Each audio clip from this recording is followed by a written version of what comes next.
கல்வி கடலின் கலங்கரை விளக்கம் என்ற பெயரில் புதிய தலைமுறை நடத்தும் கல்வி கண்காட்சி கும்பகோணத்தில் 3வது நாளாக நடைபெற்று வருகிறது. அந்த வளாகத்தில் இருக்கக்கூடிய ஆர்த்தி என்ற நேயர் தனது உறவினருக்காக ஒரு கேள்வியோடு காத்திருக்கிறார். அது என்ன கேள்வி என்று இப்போது பார்ப்போம். என் தம்பிக்காக கேட்க வந்திருக்கேன். இப்போ என் தம்பி வந்து இஎம்ஏ மேத்ஸ் குரூப் எடுத்திருக்கான். அவன் இன்ஜினியரிங்ல மெக்கானிக்கல் ட்ரிபிளியை தவிர வேற என்னென்ன படிக்கலாம், எதுக்கு ஸ்கோப் இருக்கு, டெக்ஸ்டைல்லாம் அவன் போலாமா, டெக்ஸ்டைல் சைட்லாம் போலாமா அப்படின்றது என்னோட கொஸ்டின். அடுத்து உங்களுடைய கேள்விக்கு என்னுடைய பதில் இதுதான். என்ஜினியரிங் துறையில் எல்லா துறைகளிலுமே சிறந்த துறைகள் தான். அதனால உங்கள் தம்பிக்கு எதில் அதிகமாக ஈடுபாடு இருக்கோ அந்த துறையை தேர்ந்தெடுத்து அவர் படித்தாருன்னா கண்டிப்பாக அவருக்கு வேலை கிடைக்கும். அதனால எந்த துறையில் விருப்பமோ அந்த துறையை தேர்ந்தெடுக்க சொல்லுங்க. தொடர்ந்து பேசுவோம். கல்வி கண்காட்சி வளாகத்தில் இருக்கக்கூடிய நம் செய்தியாளர் சார்லஸ் ஒரு மாணவரின் கேள்வியோடு காத்திருக்கிறார். சார்லஸ். நிச்சயமாக முக்கியமாக முதலில் ஒரு பெற்றோரும் இரண்டாவது ஒரு மாணவரும் கேள்வி கேட்பது தயாராக இருக்கிறார். முதலில் சிவகடாட்சன் என்ற பெற்றோர் தன்னுடைய கேள்வி கேட்பது தயாராக இருக்கிறார். வணக்கம் சார். பாப்பா வந்து 181 கட் ஆஃப் வாங்கிருக்கு சார். அது மெடிக்கல் லைன் போலாமா பிஆர்க்கு போகலாமா அப்படிங்கிறத உங்கள்கிட்ட கேள்வி கேட்கலான்ட்டு வந்திருக்கேன் சார். அடுத்ததாக கலாநிதி அஸ்லாம் என்ற மாணவருக்கு அவருடைய கேள்வி கேட்கும். சார் பிகாம் என்ன வேல்யூ சார் ஃபியூச்சரில் பேங்க்ல லோன் வாங்கலாமா சார்? முதல் கேள்வி வந்து பிஆர்க் படிக்கலாமா அல்லது மெடிக்கல் படிக்கலாமா அப்படின்னு. உங்களுடைய மகளுக்கு எதில் விருப்பம் அதிகம் இருக்கின்றதோ அந்த துறையில நீங்க சேர சொல்லுங்க. பிஆர்க்லயும் நிறைய வாய்ப்புகள் இருக்கு. அதே மாதிரி மெடிக்கல் கிடைக்கலனாலும் அதை பத்தி அவங்க வருத்தப்பட வேண்டியதில்லை. நான் ஏற்கனவே சொன்னது மாதிரி ஆர்கிடெக்சருங்கும்போது வரைபடம் வரையக்கூடிய வேலைகள் அதிகமாக இருக்கும். அதனால அதுல அவர்களுக்கு அதிகமாக ஈடுபாடு இன்ட்ரெஸ்ட் இருந்ததுன்னா ஆர்கிடெக்ட் எடுக்க சொல்லுங்க. அப்படி இல்லாத பட்சத்தில் மெடிக்கல் கோர்ஸ் எது வேணாலும் எடுக்கலாம். அடுத்த கேள்வி பிகாம் படிக்கலாமான்னு கேட்டாரு. பிகாம் வந்து இப்போ வந்து ஒரு முக்கியமான காலகட்டத்தில் நம்ம இருந்துட்டு இருக்கிறோம். நிறைய மேனேஜர்ஸ் இருக்காங்க, ஆனா அதுக்கு வேலை செய்யறதுக்கு அக்கௌண்டன்ட்ஸ் கிடைக்கல. நிறுவனங்களுடைய ஆக்சுவல் நிலைப்பாடு இதுதான். அதனால பிகாம் படித்தா பேங்க்குக்கு தான் போகணுங்கிற அவசியம் இல்லை. இன்னைக்கு வந்து பேரோல் அவுட் சோர்சிங் அப்படிங்கிறது இந்தியாவில் ஒரு மிகப்பெரிய மாற்றத்தை ஏற்படுத்தி இருக்கு. இந்த பேரோல் அவுட் சோர்சிங் வந்து மிகப்பெரிய நிறுவனங்கள், அமெரிக்காவிலிருந்து கூட நிறுவனங்கள் வந்து இன்னைக்கு சென்னையில இன்வெஸ்ட் பண்ணி அதனுடைய பிற நிறுவனங்களுடைய பேரோல், அதாவது சம்பள பட்டுவாடாக்களை இங்கே வந்து ப்ராசஸ் பண்றாங்க. இந்த மாதிரி நிறுவனங்கள்ல அதிகமா பிகாம் தேவைப்படுது. இந்த பிகாம் படித்தவர்களுக்கு நல்ல வேலை வாய்ப்பு இருக்கிறதுனால கண்டிப்பா இந்த துறையை நீங்கள் தேர்ந்தெடுக்கலாம். அதில் எந்த விதமான சந்தேகமும் இல்லை. தொடர்ந்து பேசுவோம். கல்வி கண்காட்சி வளாகத்தில் இருக்கக்கூடிய கதிர்வேல் என்ற மாணவர் ஒரு கேள்வியோடு காத்திருக்கிறார். அது என்ன கேள்வி என்று இப்போது பார்ப்போம். மெக்காட்ரானிக்ஸ் படிக்கணும்னு ஆசைப்படுறேன். எனக்கு ஃபியூச்சர்ல அது நல்ல வேல்யூவா இருக்குமா? என்னோட கட் ஆஃப் மார்க் வந்து 180. அந்த கட் ஆஃப்க்கு அந்த மெக்காட்ரானிக்ஸ் சீட் கிடைக்குமா அப்படின்னு கவர்மெண்ட் காலேஜ் கிடைக்குமா, எந்த காலேஜில் கிடைக்கும்னு கொஞ்சம் சொன்னா நல்லா இருக்கும். கட் ஆஃப் மார்க் பத்தி நான் ஏற்கனவே கூறியதனால் திரும்பவும் அதை பற்றி கூற விரும்பவில்லை. மெக்கட்ரானிக்ஸ் கேட்டீங்க. மெக்கட்ரானிக்ஸ்ங்கிறது மெக்கானிக்கல் பிளஸ் எலக்ட்ரானிக்ஸ் இரண்டும் சார்ந்த ஒரு பிரிவு. இதுல வந்து எப்படின்னா ப்ராசஸ் இண்டஸ்ட்ரீஸ் சொல்லுவோம். அதாவது சிமெண்ட் தொழிற்சாலை, கெமிக்கல், ஃபெர்டிலைசர், இந்த மாதிரி தொழிற்சாலைகள்ல எங்கெல்லாம் அதிகமா இன்ஸ்ட்ருமெண்டேஷன் டெக்னாலஜி பயன்படுதோ அங்கெல்லாம் மெக்கட்ரானிக்ஸ் அதிக அளவுல தேவைப்படுவார்கள். அதனால இது ஒரு நல்ல கோர்ஸ்.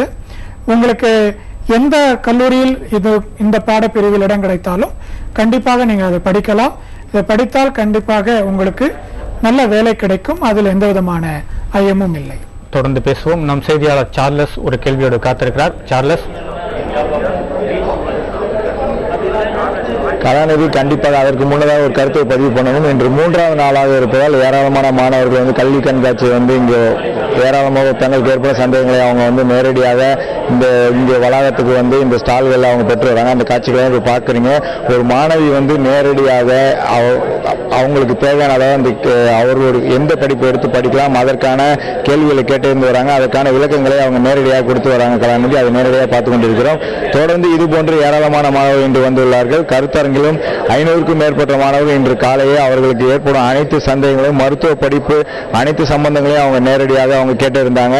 அந்த காட்சிகளை இப்ப நேரடியாக பார்த்துட்டு இருக்கோம். ஏராளமான மாணவர்கள் இன்று இறுதி நாளாக இருப்பதால் இந்த கும்பகோணம் கல்வி கண்காட்சியில் புதிய தலைமுறை நடத்தும் இந்த கல்வி கடலின் கலங்கரை விளக்கம் என்ற சிறப்பு கல்வி கண்காட்சி நேரடியாக பார்த்துட்டு வராங்க. இப்போ மாணவியிடம் நம்ம நேரடியாக கேட்கலாம். கலாநிதி காயத்ரி என்ற மாணவி தயாராக இருக்காங்க.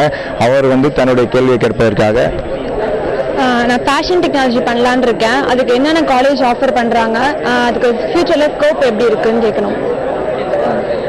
டெக்னாலஜிங்கிறது பெண்களுக்கான ஒரு பிரத்யேகமான படிப்புன்னு கூட சொல்லலாம். இதுல எந்த காலேஜ் நீங்க கேட்டீங்க, அரசு கல்லூரிகளும் இருக்கின்றன, தனியார் கல்லூரிகளும் இருக்கின்றன. இதுல எந்த கல்லூரி உங்களுக்கு உங்களால் தேர்வு செய்ய முடிகின்றதோ அந்த கல்லூரியை நீங்கள் தேர்வு செய்து கொள்ளலாம். ஃபேஷன் டெக்னாலஜி முடித்தவர்களுக்கு நல்ல வேலை வாய்ப்புகள் இருக்கின்றது. சுய தொழில் பண்ணுறதுக்கும் இது ஒரு மிகச்சிறந்த ஒரு படிப்பாகும். நீங்கள் ஒரு செல்ஃப் எம்ப்ளாய்டா இருக்கிறதுக்கு இந்த ஃபேஷன் டெக்னாலஜி உங்களுக்கு மிகவும் உதவிகரமாக இருக்கும். மிகச்சிறந்த பெண்களுக்கான ஒரு மிகச்சிறந்த ஒரு பாடப்பிரிவு என்று சொல்லுவேன். தாராளமாக நீங்கள் அதை எடுத்து படிக்கலாம். தொடர்ந்து பேசுவோம். கல்வி கண்காட்சி வளாகத்தில் இருக்கக்கூடிய கௌஷிகன் என்ற மாணவர் ஒரு கேள்வியோடு காத்திருக்கார். அவரது கேள்வி என்ன என்று இப்போது பார்ப்போம். நான் 175 கட் ஆஃப் வாங்கியிருக்கேன். மெக்கானிக்கல் இன்ஜினியரிங் படிக்கணும்னு ஆசைப்படுறேன். இப்போ மெக்கானிக்கல் இன்ஜினியரிங் படிக்கணும்னா இப்போ கவர்மெண்ட் காலேஜில் சீட் கிடைக்குமா இல்லை பிரைவேட் காலேஜில் தான் ட்ரை பண்ணுமா அப்படின்னு கேட்குறேன். இந்த கேள்விக்கான பதில் நான் ஏற்கனவே கூறியது போல அண்ணா யூனிவர்சிட்டி கொடுக்கக்கூடிய அந்த கட் ஆஃப் வெப்சைட்டில் அவர்கள் கொடுக்கும் பொழுது உங்களுக்கு எந்த கல்லூரியில் இடம் கிடைக்கும் என்ற ஒரு அபிப்பிராயம் உங்களுக்கும் தெரிய வரும். அந்த கட் ஆஃப் மார்க்கில் என்ன இருக்கின்றதோ அதை பொறுத்து நீங்கள் அதை முடிவு செய்து கொள்ளலாம். மெக்கானிக்கல் இன்ஜினியரிங் கோர்ஸை பொறுத்த அளவில் இது மிகச்சிறந்த கோர்ஸ், அதில் எந்த விதமான சந்தேகமும் வேண்டாம். தொடர்ந்து பேசுவோம். நம் செய்தியாளர் சார்லஸ் மேலும் ஒரு மாணவரின் கேள்வியோடு காத்திருக்கிறார். சார்லஸ். துர்கா என்ற மாணவி தன்னுடைய கேள்வி கேட்பதற்காக தயாராக இருக்காங்க. கலாநிதி அவரிடம் கேட்கலாம். என் பேர் துர்கா. நான் +1 +2 போறேன். இப்போ நான் என் ஃப்ரெண்டுக்காக கொஸ்டின் கேட்க போறேன். என் ஃப்ரெண்ட் என்ன சொல்றான்னா பாலிடிக்ஸ்ல போகணும் அப்படின்னு சொல்றான். ஸோ அரசியல்வாதி ஆகணும்னா அதுக்குன்னு ஏதாச்சும் தனியா படிக்கணுமா இல்ல என்னன்னு தெரியல. ஸோ அதுதான் கேட்கணும். தேங்க்யூ. உங்க ஃப்ரெண்டு உங்களை பயன்படுத்தி இருக்கிறாங்கன்னு நினைக்கிறேன். ஓகே, நல்ல விஷயம் தான். பாலிடிக்ஸ் போகணும்னு அதுக்காக பாலிடிக்ஸ் படிக்கணும்னு சொல்லியிருக்கிறாங்க. பாலிடிக்ஸ் குறித்த பாடப்பிரிவுகள் இன்று சில கல்லூரிகளில் இப்போது அவர்கள் சொல்லி தருகிறார்கள். இதுல BA பாலிடிக்ஸ் இருக்கு, MA பாலிடிக்ஸ் இருக்கு, ஹியூமானிட்டிக்ஸ் இன்னும் ஒரு சப்ஜெக்ட் இருக்கு, அதுலயும் பாலிடிக்ஸ் சில அளவுல கற்றுக் கொடுக்கறாங்க. உளவியல் ரீதியான படிப்புகளும் இப்போது வந்துள்ளன. அதிலும் பாலிடிக்ஸ் குறித்து அவர்கள் சொல்லிக் கொடுக்கின்றார்கள். அதற்கு ஆர்வம் இருக்கும் பட்சத்தில் தாராளமாக எந்த கல்லூரியில் இது குறித்த பாடப்பிரிவு இருக்கின்றது என்பதை அவர் பார்த்து அந்த கல்லூரியில் அவர் சேர்ந்து தாராளமாக படிக்கலாம். தொடர்ந்து பேசுவோம். கல்வி கடலின் கலங்கரை விளக்கம் என்ற பெயரில் புதிய தலைமுறை நடத்தி வரும் கல்வி கண்காட்சி குறித்த கற்க சொல்ல நிகழ்ச்சி ஒரு சிறிய இடைவெளிக்கு பிறகு தொடரும்.